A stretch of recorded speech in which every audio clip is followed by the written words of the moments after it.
में आप आए हैं, सभी का आप जो प्यासा है यहाँ जो ये कुंड है इसके बारे में थोड़ा सा बताएं। जो आप सभी लोग दर्शन कर रहे हैं, ये दर्शन कराइए भगवान को। ये नैमिषारण्य तीर्थ है भगवान का। इसका वर्णन जो है वेद और पुराणों में है। श्री सत्यनारायण जी की कथा आप लोग अपने घर में जो श्रवण करते हैं, उसमें नैमिषारण्य तीर्थ का नाम आता है। एकदा नैमिषारण्य रसया संकादया पर पथ्यामनया सर्वे सूतम पुराणकम खलु। आप सभी लोग मोबाइल के माध्यम से नैमिषारण्य तीर्थ का दर्शन करें। और इसी स्थान पर भगवान ब्रह्मा ने जो ऋषियों को चक्र दिया था, बताया था यानि तानि तीर्थानि तानि तीर्थानि नैमिषे। आदि पृथ्वी पर भगवान ब्रह्मा के 2 तीर्थ हैं, उसमें से नैमिषारण्य प्रथम है। एक समय भगवान ब्रह्मा से ऋषियों ने प्रार्थना किया कि हे पितामह, आप हमें कोई पवित्र स्थान बताएं जहाँ पर बैठ करके हम लोग जप करें, तप करें, अनुष्ठान करें, हमें मन वांछित फल मिले। तब भगवान ब्रह्मा ने विष्णु भगवान के द्वारा अपने मन में एक चक्र का उत्पत्ति किया था और उस चक्र का नाम दिया था एकद ब्रह्म मनोचक्रम मया सृष्टि विसृजते। उसको ऐसा आदेश दिया, आप यहाँ से जाकर के समस्त भूमि का शोध करें। शोध बोलते हैं जानकारी को। जो भूमि पवित्र होगी उसी भूमि पर आप समाहित हो जाएंगे। तो पहले ये शहर नहीं थे, पहले आरण्य थे। जैसे जम्मू का आरण्य है, जम्मू कश्मीर है, बद्रिका आरण्य है, बद्रीनाथ धाम है, चंपा आरण्य बिहार है, दंडिका आरण्य छत्तीसगढ़ है। जहाँ पर आप खड़े हैं, ये आदिकाल में एक आरण्य नाम का वन था। आरण्य कहते हैं संस्कृत में जंगल को, फॉरेस्ट को। इस जब चक्र ने इस भूमि का भ्रमण किया, और ये भूमि कितना बड़ा है, हर एक भूमि का परद होता है। पंचकोशे प्रमाणे नाम और एते निमिष मंडले। पंचकोश बोलते हैं 15 किलोमीटर की दूरी पर। पूरब जाइए, पश्चिम जाइए, उत्तर जाइए और दक्षिण जाइए।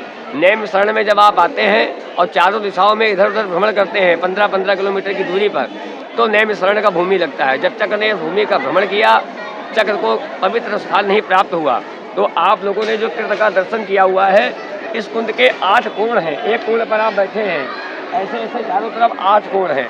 ये आदिकाल में ऋषियों का एक अष्टकोणीय यज्ञ कुंड था।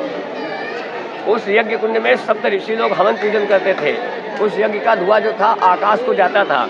जब चक्र को पवित्र स्थान नहीं प्राप्त हुआ, तो सप्त ऋषियों के यज्ञ कुंड के धुएं ने चक्र की शक्ति को नष्ट करके इस भूमि पर समाहित कर लिया। जब वो चक्र इस भूमि पर समाहित हुआ, तो चक्र का काम है काटना। उसने निमिष मात्र में, निमिष बोलते हैं नेत्र के भाग, अग्रभाग को, और आरण्य कहते हैं संस्कृत में जंगल को। तो निमिष मात्र ने चक्र ने पृथ्वी के 6 पातालों का खंडन कर दिया। पृथ्वी के नीचे में 7 पाताल हैं। भगवान ब्रह्मा से ऋषियों ने पुनः आग्रह किया कि हे पितामह, आपने हमें जो चक्र दिया हुआ है उस भूमि को काट रहा है, आप इसको रोकिए, अन्यथा में रोकने का उपाय बताइए। तब भगवान ब्रह्मा ने बताया कि हमने आपको ब्रह्म शक्ति और विष्णु शक्ति दिया हुआ है, अब आप लोग शिव शक्ति की आराधना करें। तो भगवान ब्रह्मा से ऋषि ने बताया कि हम शिव शक्ति की आराधना कैसे करेंगे। तो बोले आप माता सती के हृदय अंग का आराधना करें। जैसे कानों का कांगड़ा देवी रक्षा करती है, नैनों का नैन देवी, बालों का बाल सुंदरी, जिभ्या का सरस्वती, तीसरे प्रकार से नैमिषारण्य में सती का हृदय अंग विराजमान है। हृदय बोलते हैं ललित को।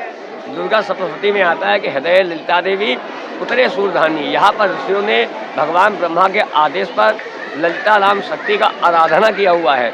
और माता ललिता इस तीर्थ भूमि पर प्रागट होकर के, जो स्त्रियों का बाल होता है चोटी के माध्यम से माता ने चक्र की शक्ति को 6 पाताल पे विद्यमान कर दिया हुआ है। विद्यमान करने के बाद में जैसे कोई व्यक्ति यहाँ पर आता है और क्वेश्चन करता है कि यहाँ पर जब चक्र का विद्यमान हुआ तो यहाँ पर ऋषियों ने कितने वर्षों तक तप किया।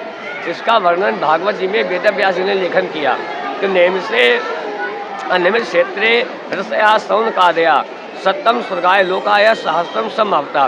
भागवत पुराण के अनुसार वेदव्यास जी ने लिखा हुआ है कि नैमिषारण्य में सूत जी ने सौनकादि महर्षियों को श्रीमद् भागवत कथा तथा यहाँ पर ऋषियों ने 1000 वर्षों तक श्रवण किया और श्रवण के बाद में काशी क्षेत्र में जाकर के मोक्ष को प्राप्त किया।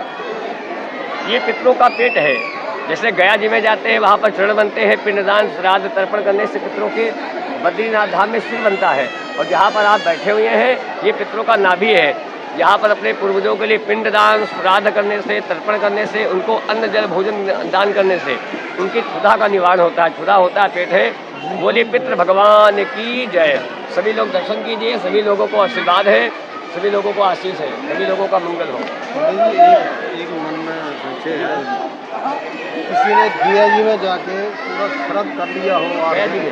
8 दिन का, उसके बाद वहाँ जाकर बद्रीनारायण में